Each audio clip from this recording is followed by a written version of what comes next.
Good. I'm a fan already. Oh, we're recording. Oh my gosh. Oh, there we go.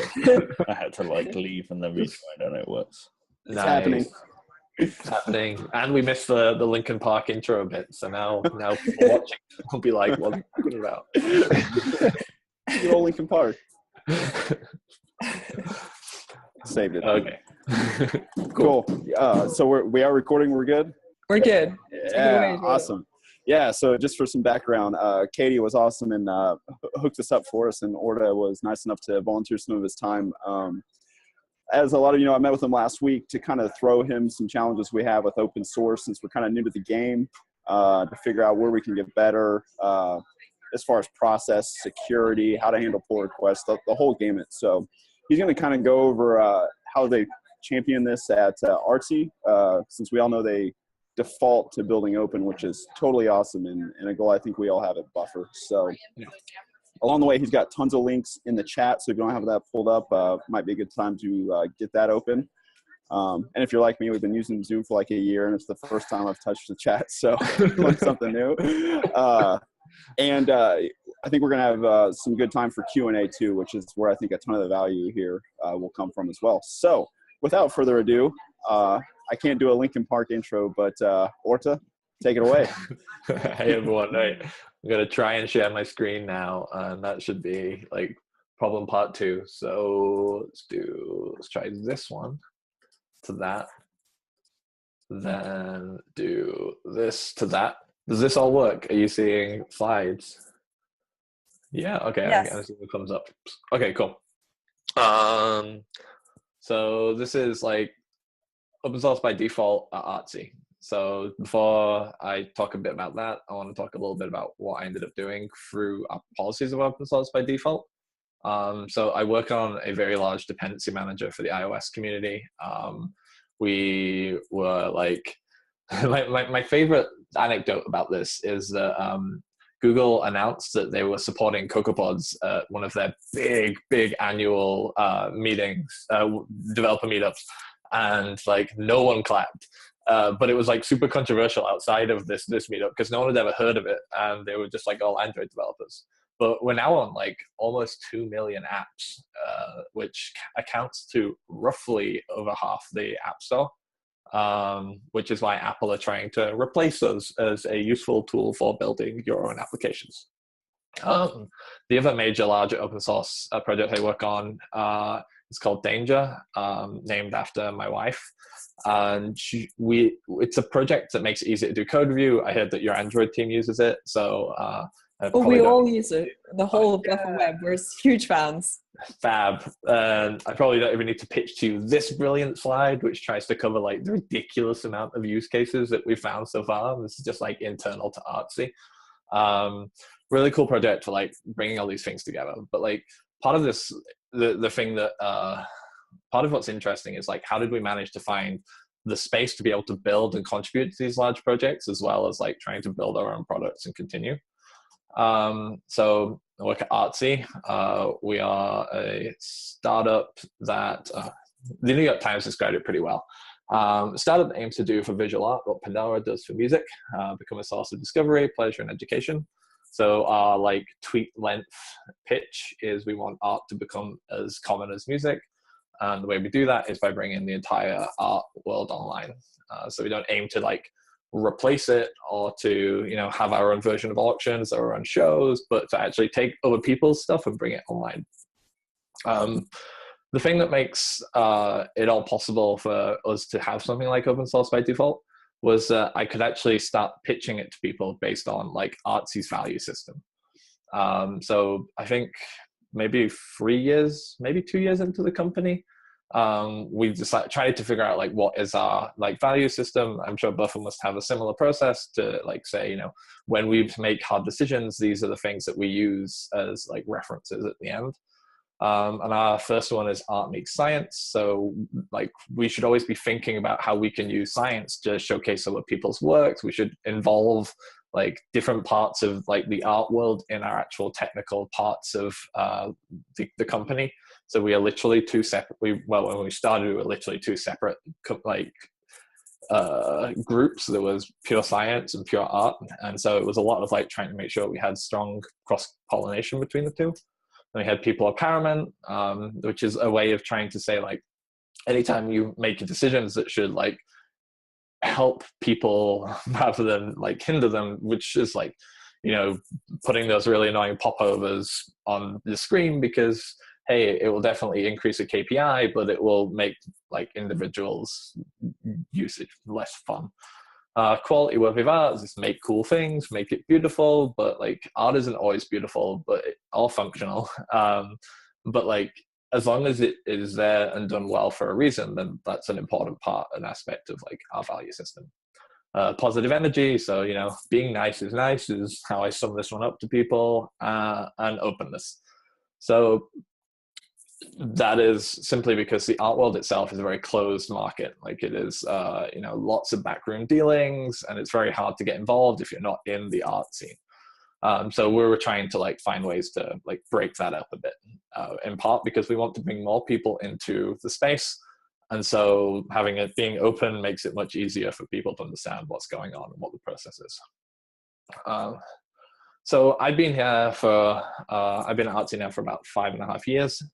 About 3.5 years ago, I started to, we started a new team in Artsy that was just for iOS. And like I started running that team, and I came up with, after about 6 months, an idea that really we should start thinking about trying to like be better at our open source.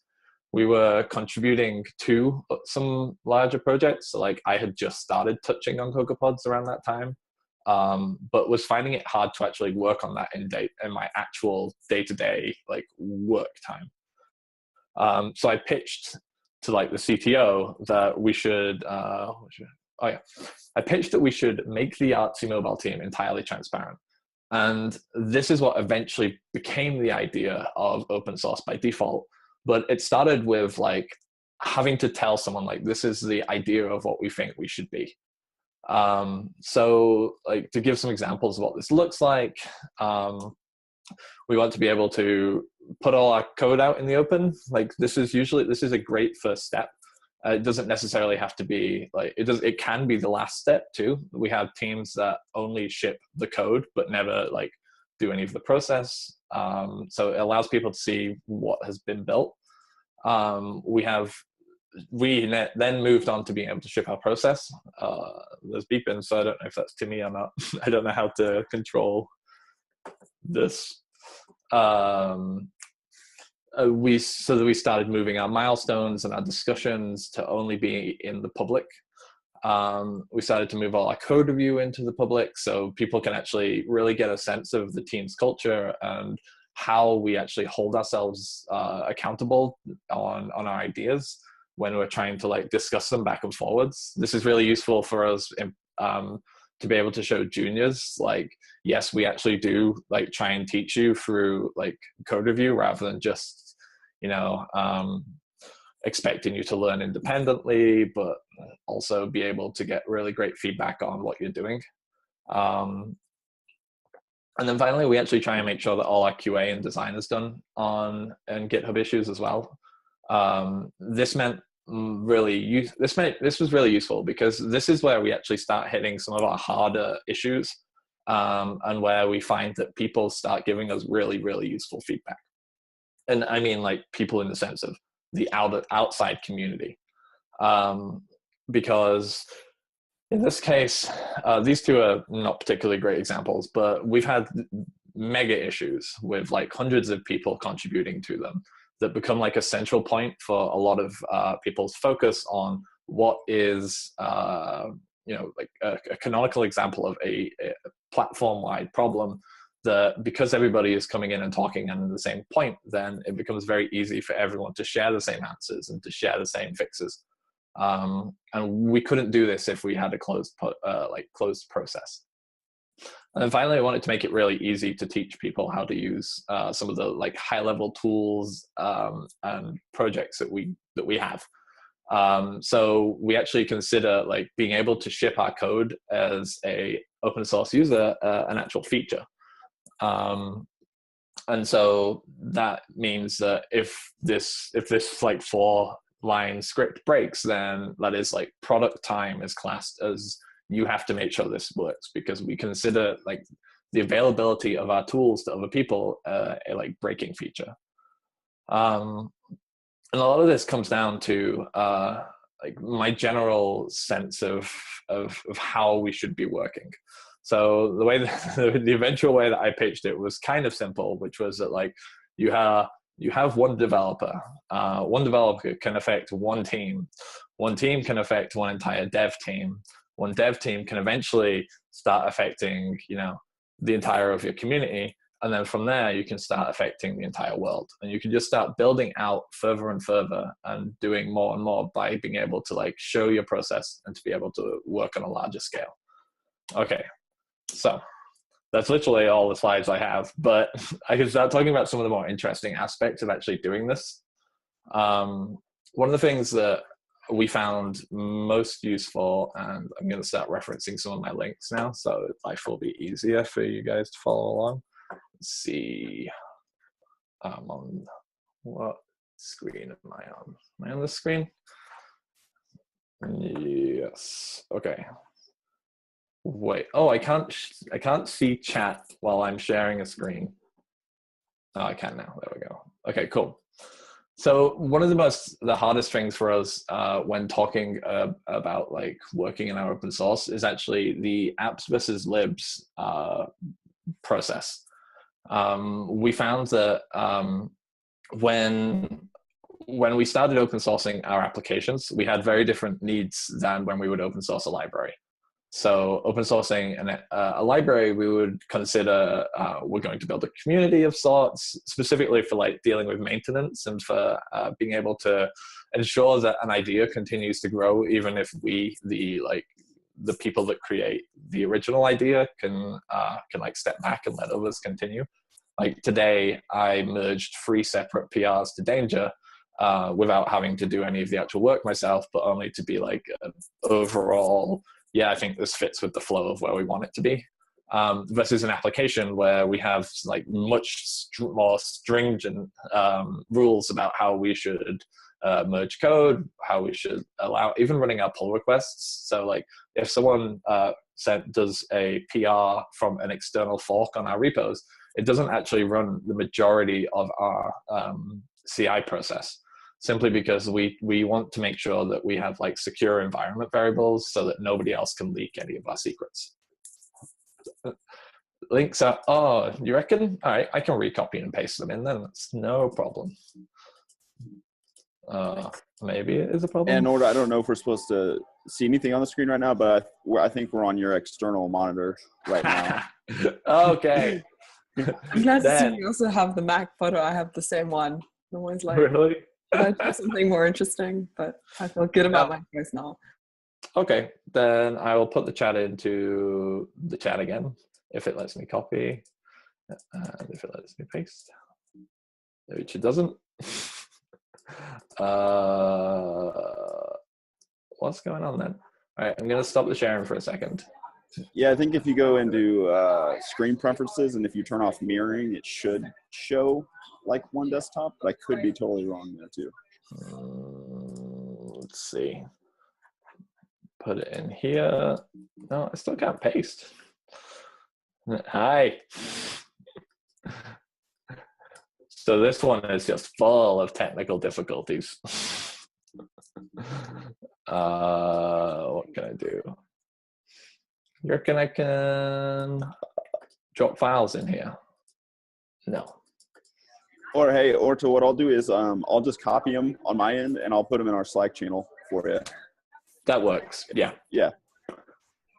Okay. So sorry about that. So yeah, there's a really great blog post that when Ello, the company, open sourced their app, that like a talk I had with them specifically about the ideas of how can they open source it was that they were very worried about, you know, security of their application, what they will be like letting in and out. Like, how do you ensure that sometimes some people need APIs that other people can't access? How do you keep fonts and things like that? That's very specific to iOS apps, but it's also kind of relevant on web too. Like a lot of that process is generally something that until you start thinking about it is really pretty like tough. But there's like the 12-step principles of like building software projects, which talks about like having environment variables per like staging and production and things like that are like pretty well embedded into the web paradigms, but like need to be taught or built in some of like the embedded or mobile kind of cultures. And so we treat libraries very differently from how we treat apps, because it turns out they have very unique different processes in when they're open sourced. Some of the other things that we found were when we tried open sourcing. So our policy of how we started open sourcing them, right, is first I had to start asking for permission to whether we could move any of these applications open. There's one of the really good ones around of this is called deeper diving into process around the app with competitors. Is that like we have applications that have like quite like considerable investor funding only to build that one app that is like a side project of mine at Artsy. And it's a project that we've had for 5 years that is like galleries love, and it's a portfolio tool, but like it has like actual like people that will obviously read all the code, try and figure out like how it works, and try and understand like not its holes, but like where are the parts that are like individually tricky inside these types of applications.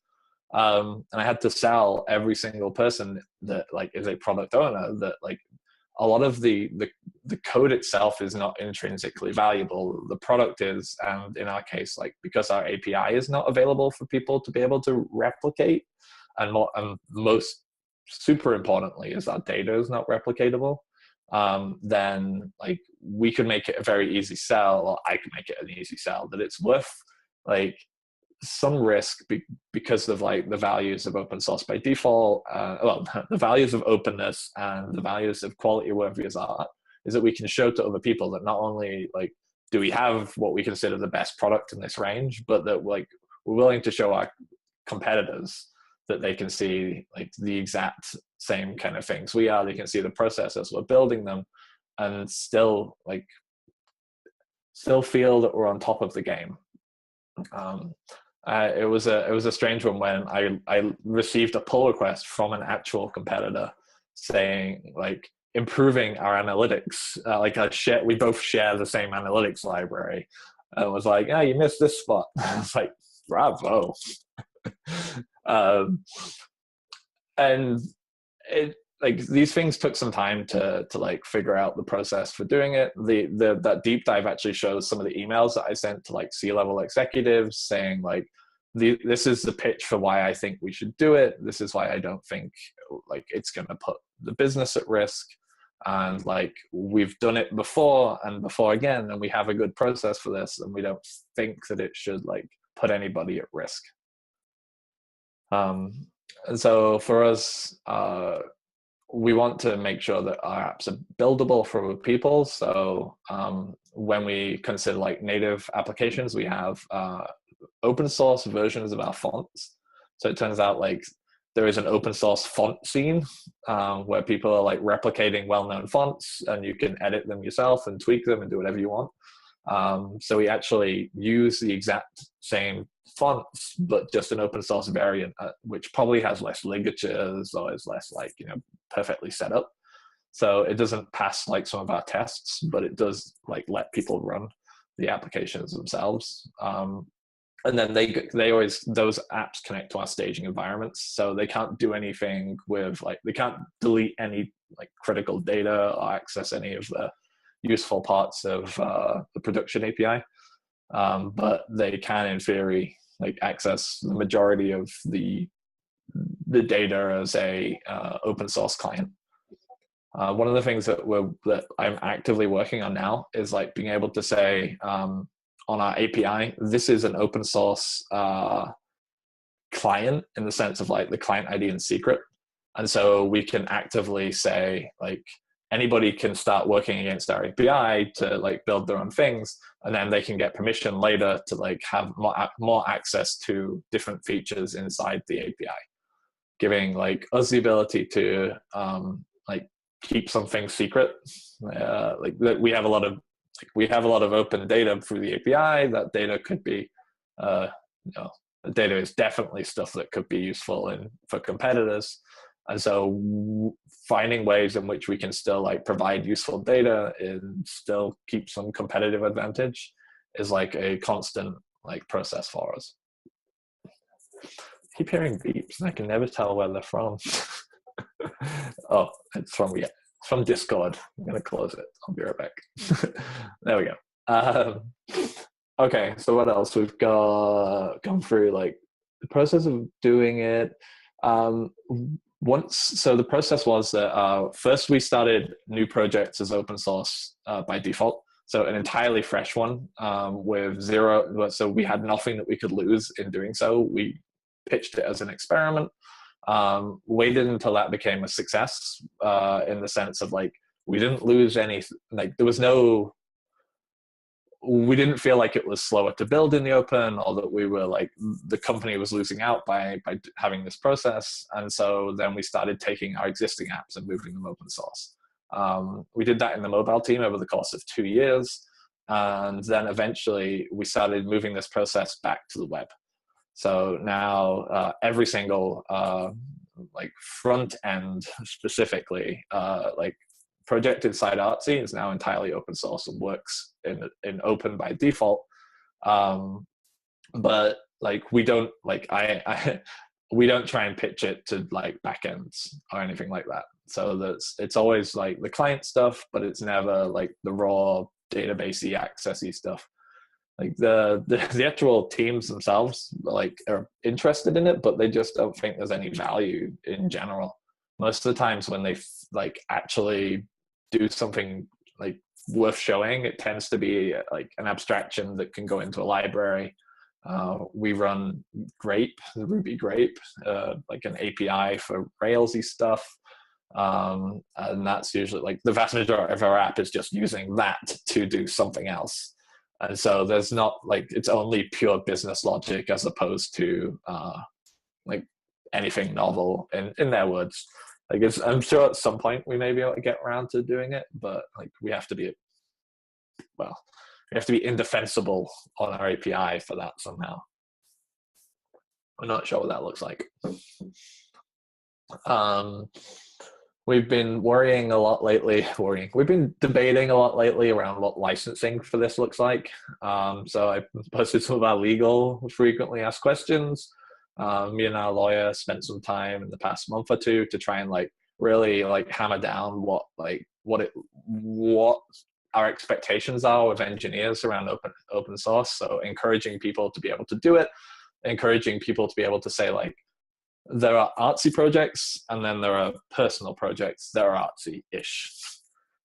So like when I build a library because I know I'm going to use it in like one of our applications, that library will exist on my repo. It may get like license, Orta the Rocks, and Artsy, but that's almost the entire extent to it in order to encourage like people to be able to build things that they could then reuse at different companies. So it's like, if you left the company, would you continue to use this library? Then it should probably be on your personal repo so that you can continue to own it and can continue to like have some ownership is the right word. So have ownership around it. Whereas if you think it's so specific to like artsy stuff, then you would put it on like an artsy repo. And in that case, you don't get the credit in the license. And we start using things like we've been working on a version of Danger that runs on a server. So instead of like having it as part of your CI, it will run on every pull request on your entire organization. And one of the first rules that we're going to have for that is going to be around licensing checks, which is like, have you said the correct year? Does your name still appear in it? And like just trying to make sure some of those rules are there. Not that like we only have one lawyer and we're still like a relatively small dev team. Like some process is great enough to make a lawyer feel very, very safe about the amount of open source that we're actually shipping. So that's a good one, the frequently asked questions.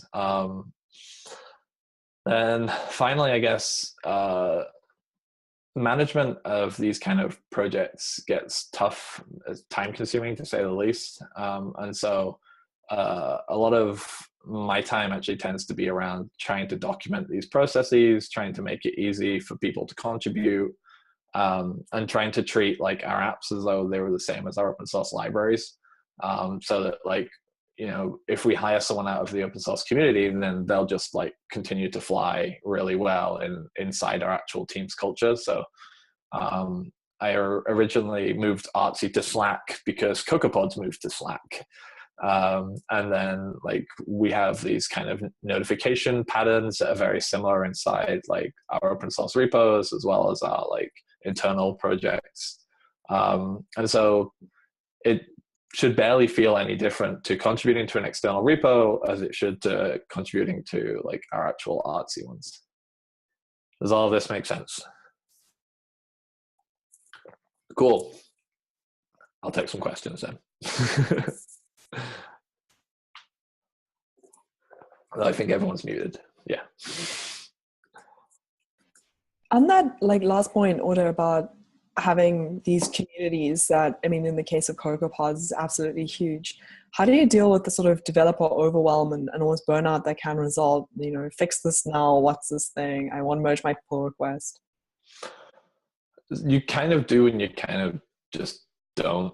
I mean, like I've been doing CocoaPods now for 5 years, and like something that big will always have people coming and fixing things regardless of whether you do it yourself. It's just whether someone could be there to coordinate and to make sure that things are going to work well, because they won't know the full history of why a decision was made. So this one, there's a thing specifically called building open source defensively that is like, you have vision files that tell people what you expect this project to grow into. You have like, use as many like CI tools and bots and linters as possible, and tests obviously, to like make sure that when people make changes that you feel comfortable accepting them as quickly as possible, whilst restricting like some access to be able to push and deploy, but giving freely the ability for people to feel ownership over them. But we have like very strong policies around like telling people to take time off and being very cultural around like knowing that burnout is a very real thing in like, especially in people that contribute to open source outside of their job too. Where like we have like internal, we call them bantering sessions because we're also quite remote. So it's like forced fun. Where we're not allowed to talk about work, but you've got to hang out. Where like we generally encourage people to like stop doing this stuff if it starts to feel like they're going through the 12 steps of burnout. If you look on Wikipedia, it's like it's a thing that we cite to each other, like you're at step 3. Because we've all been there to some extent at some point.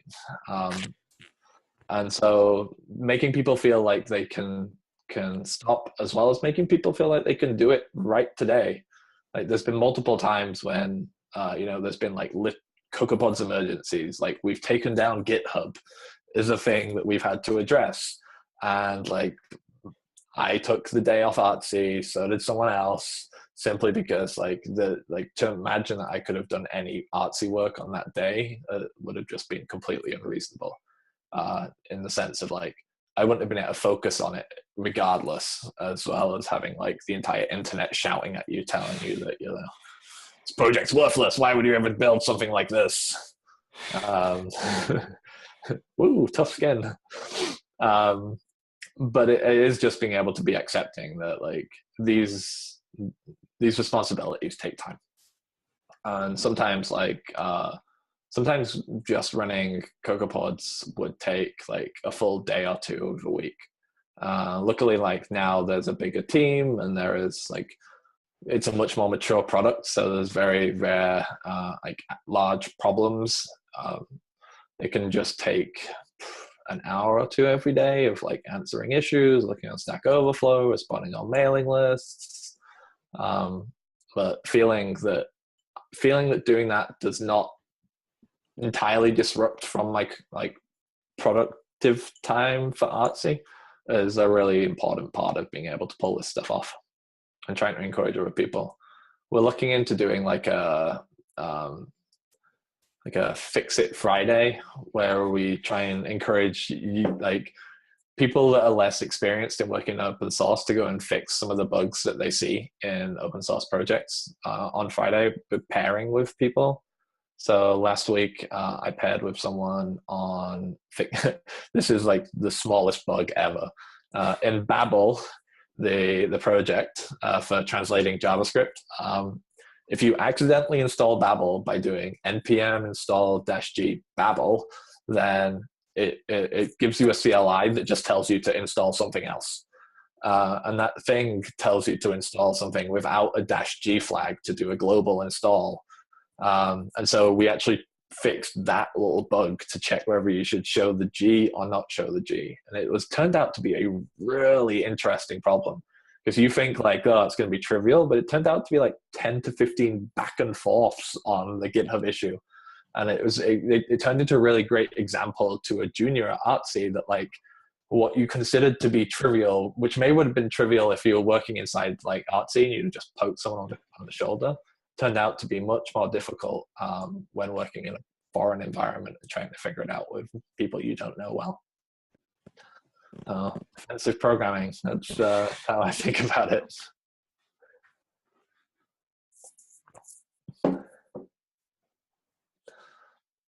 First question, it's super important. Are you wearing a T-Rex costume right now? Yeah, it's my remote work clothes. That's awesome. That's amazing. I'm living at my wife's house. It gets cold, so I just wear a onesie every day to work. I love it. Maybe building off that last question, I'm wondering, like, when you've got a PR open or you got multiple people working in the same on the same PR, and you have the ability to see other people from outside the organization come in. I've seen cases, especially on more popular open source projects, where there's a little bit of trolling going on, or somebody's being kind of mean to other people in the PR. How do you deal with those sorts of issues? So this is again an apps versus library things, because people don't give a damn on your apps. Although I believe Elo got a troll issue about like changing their font choices or something like that. But realistically, when it's big libraries, you just have to accept it. And like you have to we have a pretty zero tolerance approach on CocoaPods, which is like I'll delete your issue, or I'll delete your comments, and I'll lock the thread, and I'll just write like, this is not acceptable. Like I generally consider that like as admins of the repo, you are the bearers of the standards that you expect other people to live up to. And if other people are not living up to it, then if you don't stop them, then that lowers the standard for everybody. And so it is just occasionally being mean and occasionally saying someone like, this is not acceptable. And it's just like part of running community, in my opinion, like policing it to some extent. Like hopefully you never have to do it, but realistically, once it gets big enough, you'll always have to do it. It's just pretty rare still in general. It doesn't. I can only think of like CocoaPods. Like I run a Visual Studio's code extension for Flow, the language, and like occasionally we get trolls on there, but it just seems like a big waste of someone else's time, especially when you can just ban them from the organization really quickly nowadays. And it's like, congratulations, you now can't search for issues on this project because you've like been trolling us. You've just lost a really useful resource. Yeah, that's interesting to hear about the GitHub tools too. I hadn't realized that you could do that these days. Yeah, exactly. Yeah, so they do like it. You know, they've taken a lot of that good feedback on board. That like it got really hard and contentious for a few years, and then they started fixing things. So I'm on board with that. Yeah, cool. Me too.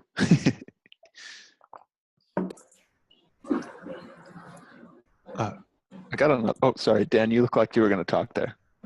Well, you can go ahead. I'll ask one after. Well, it's still kind of related to issues and PRs and stuff. So you had said that people kind of do people gravitate naturally towards those GitHub issues, particularly the ones focused on UI, or do you have somewhere where you advertise, "Hey, we're building this new feature. We'd love feedback." We have there's a great slide that I have somewhere that's like developers, people that actually use our app, like completely separate like circles. So no, we don't like at all. We don't expect any community input on apps. We don't expect any community input on what we're doing or where we're going. Occasionally we do actually get like fixes for things. It's just like a freebie that just would never expect ourselves. Doesn't even run for our CI, so we have to check it all manually. But it's just not something we expect, and we don't expect anything from the designs. But like you guys on the other hand could expect that, because I expect there are developers that use Buffer, and so you could actively like engage people with it that way, especially when you could show like, oh, you know, I didn't cover something else. Okay, here's a good one. You have every single repo you have is open source, like conceptually that you work in if you're in the front end. So how do you keep private things private? For every like team, there is a repo that is just for the private issues of that team. That is like a meta repo. So it can link to different repos and like show it all. But like when you've got blueprints or like design documents that you're not ready to show as issues yet because they're still work in progress, or like what else? They're generally like big long-term upcoming things rather than like the next week or two. Then they all get put inside a very separate like repo that can then be linked in, that's completely private, and people can see that it exists because we're talking about them, but they can't actually see the raw content of it, which is a nice separation that we spent some time trying to find the answer for that, and it turns out really simple, which means it's probably a pretty good answer. Sorry cool. for that diversion. I was curious about that too. You answered a bunch of questions there. Thanks for doing this. This has been really awesome. No problem. I have a general open source just thought question. Have you created many libraries or applications maybe that are like, you know, you don't use them anymore, Artsy does not utilize them anymore, but you have that thing where some people depend on this? You have to figure out like how much time do you devote to it, or create the bandwidth for something that you might have created 5 years ago. Do you just find a maintainer? Do you transfer it over? Like, I don't know, what just general thoughts on that? Yeah, so I can give you a good example to start with. There is a networking library that we made for Swift called Moya, which is like for us, it was just like we were building an app that was like, it was very much like a start and stop app. Like we knew exactly what the scope of the app would be. Eventually we would finish working on it and then just occasionally maintain it. But we ended up making, in the process of that, an extremely popular networking library that's now used in like tons and tons of apps. And so we had to start finding ways of like being able to move this networking library out of like the scope of Artsy and into like a larger scope of the community around this app. Not this app, this library. It's called Moya. And so like part of this is all stuff that ends up in that defensively building open source projects. But it's like we moved it into an org, we gave it like 10 contributors, and we like tried to get other people to start releasing every now and again, and like progressively gave more and more access to other people. And now like I'm not involved in it at all, and it's like on version 8, and we are still probably on version 2, for example. That's like it moved away from us in a really like nice, reasonable way. People don't necessarily, like, we don't necessarily use any of the later versions, but we'll continue to migrate when Swift forces us to, and that works fine. But there are things that like I run an analytics library that I've ran for like 6 years now. That you get pull requests, and I try and like merge. Every time I hit 3 of them, then I'll go in and like read and do it, merge them, and then just try and do it all at once, rather than to like do it over a long period of time. We have applications that like we build once, and then we just maybe ship a update once every 2 or 3 years. That they're just open source and they're just doing a thing. Sometimes people ask if we're gonna like upgrade it or whatever because it's an example they might be using, or whether this is still best practices in our opinions. And like those are good for like that kind of discussion, but it's just like a normal stagnant project inside any company. When it comes to like what have we got? We got like people that leave Artsy, and then like the domain was theirs that is now been kind of abandoned. We have a script that looks for very old open pull requests on any project.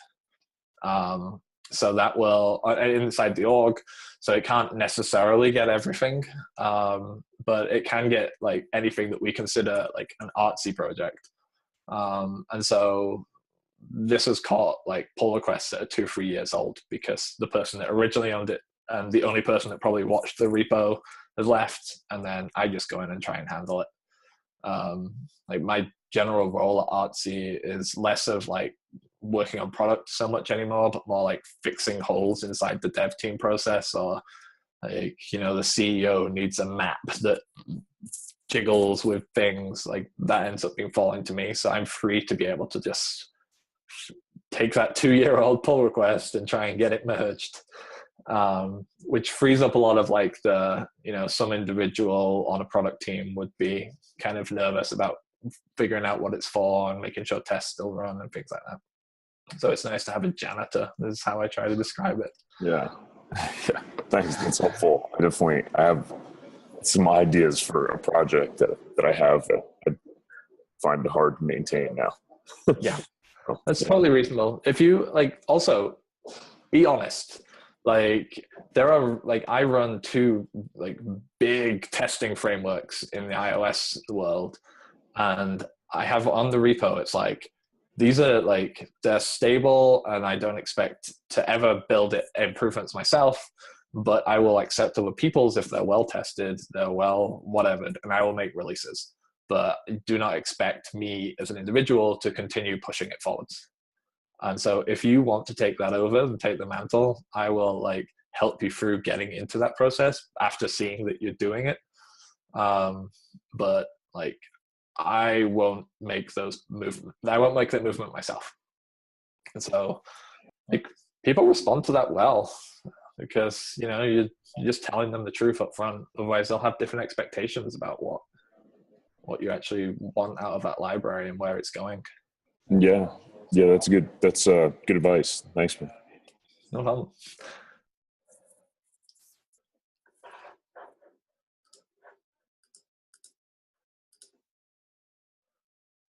Oh, we out of questions. Steve, you look like a man who should have questions. Steve's actually literally down the road from you, Orta. He's in Manchester. Nice. That's brilliant. I was just checking your Twitter profile, and I'm trying to match the accent as well from Huddersfield. Yeah. Yes. Yep. I'm from like the Manchester area. Fabulous. I just tell people it's Manchester because otherwise people get really confused, but really it's like an hour and a half out. It's like, I grew up in New York State, but I still say New York and everyone thinks it's New York City. Is what my housemate gets all the time. So yeah, other than that, like check all the links and things like that. Like this is like I have so many blog posts and write-ups on all these things simply because like I've done tons of these talks, and these talks give me really good like, examples of what like people are asking. because it's a really interesting problem. A lot of people want to do it because it's really great for hiring. It's really great for individuals. Like everyone wants to be able to show that they're doing cool things. And so like trying to understand that process is like really hard. I totally understand. It took us years to get there. So I don't know, try and be as helpful as possible. One question: Would you ever build, like, if you were just for fun or building something maybe that was separate out of Artsy, like a different app?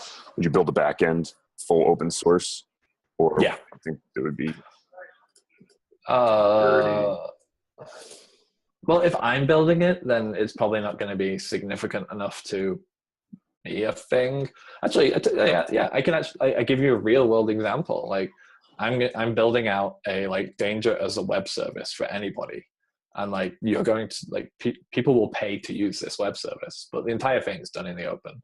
Like I expect people will fork it and make it run themselves and just, you know, not pay for it. But at the same time, I'll get so much useful like stuff back from them. Like for me as a person making projects in my spare time, then it's totally valuable. For Artsy itself, probably. Oh wait, we do have a really good example of an API we do have open.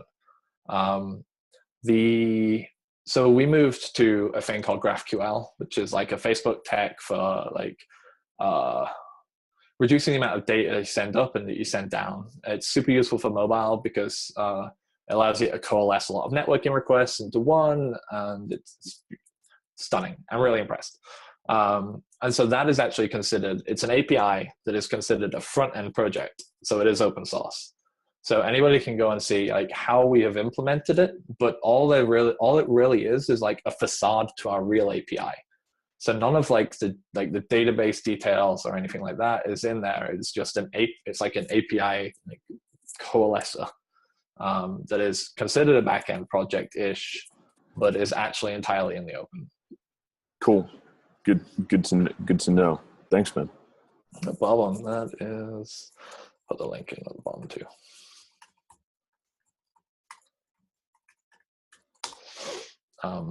But it's also like worth noting that like the more that we get used to open source by default, the more that like every single project just ends up being open source from day one. And so like we have general discussions about it even for new APIs at this point. I think one of our big APIs is open source as well. It's one of those things that like you have to feel very defensible about your position before you can start saying that we'll do it on the back end stuff, because that's usually where the raw business logic tends to be. Whereas for front ends, we can just say it's just taking this dumb JSON data and turn it into a pretty thing. That works for me. I'm going to describe what I do at my job like that from now on. Yeah. Dumb JSON representations.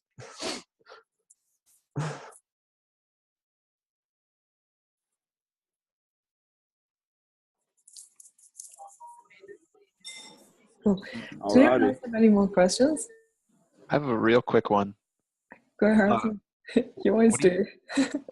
I think this is a quick one, at least. What do you use for CI?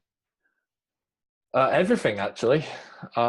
This is really useful because we have like Danger now supports tons of different types, but we try and consolidate on Circle mainly, but we also use Travis because sometimes it's just like really easy to use Travis. In the back end, we have Semaphore. We also have Jenkins for our APIs, like for the back end stuff that's never probably going to be open source. That just all uses Jenkins.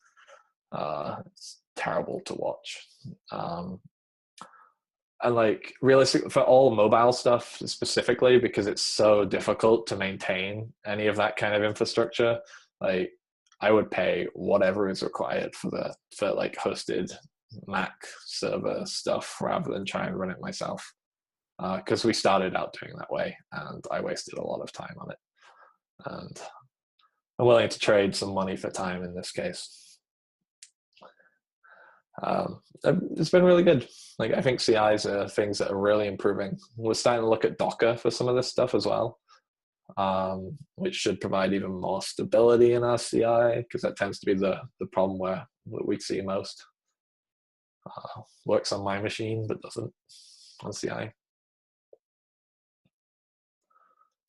I know, right? Just a random question, as I'm like the frontman for the Android team. Why is there no Artsy Android app, or is there one? There is. Well, so first of all, we have to probably hire an Android engineer. But like we've moved to React Native over the last year, and in that process, I've wrote an Android app but not released it. Okay. It's like I don't think that so our policy on this is like our policy on dependencies is that we won't do it unless we can like understand the entire stack. So it's like if we have a problem with React Native in objectives in iOS, then we can make our own forks, we can run our own code, we can like improve things there. But if it happens on Android and it's a bunch of iOS developers and web developers, I don't think we could do a reasonable job. Okay, makes sense. Yeah. No, I'm like just asking because of the whole CI thing, and it was interesting to hear that you use like not Jenkins, because for Android it's quite easy that you can use Jenkins as it runs on Linux. Yeah. But we've been playing around with different services, but we're currently using something called DexGuard. I'm not sure if you heard of that. No. Do you know about ProGuard?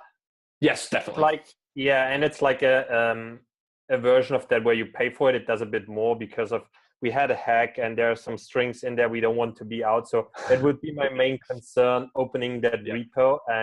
But we're trying to look into that to see if we can like move that out. Because I think the only part I would be like worried about all those strings, like the secrets in the app. Yep.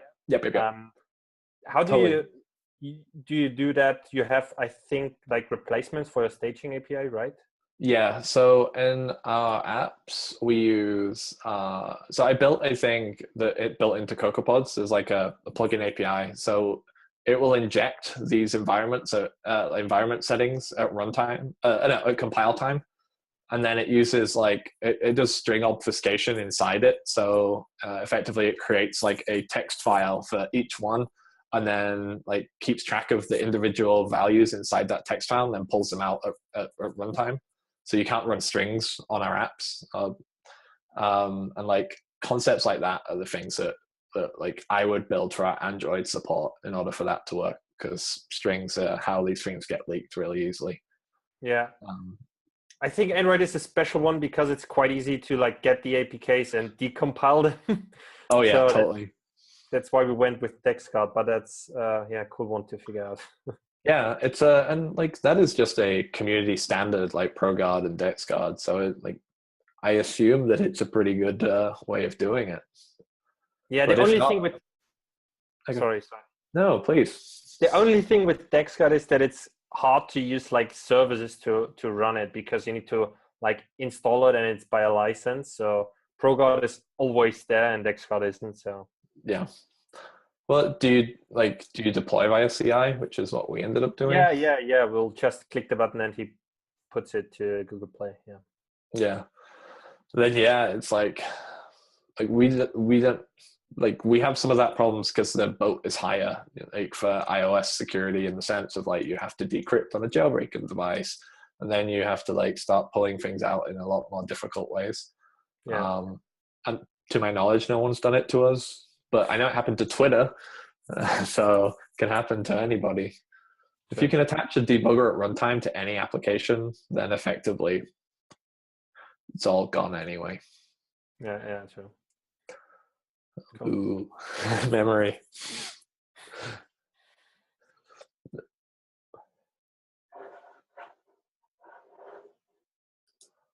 Awesome. And by the way, just to mention at the end, thanks for danger. You're welcome. It was something that I tried to persuade other people to build for the course of a year, and then eventually just had to get started myself. I think it fixes a lot of problems for us and for everybody else, so it's totally worth the effort.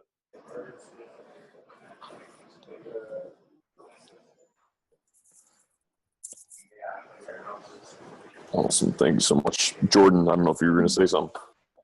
Oh no, I was just gonna give anyone one last shot if there's any other questions. Cool. Cool. All right. Orta, thanks so much. Ciao, everyone. It was totally a pleasure. Yeah, thank you so much, Orta. This is amazing. Nice. Yeah, it was incredibly encouraging. Yeah. Well, remember, being nice is nice. Positivity. Yeah. There you go. Yeah, no, it's like one of those things that you just have to learn the process, and that it's totally fine once you've got there. But you'll find your own unique problems in that domain too. Thanks so much. Thank you. All right, ciao, Thanks. and enjoy everyone. Have a good day. Thanks, Orta. Bye. Bye. Thanks, Orta.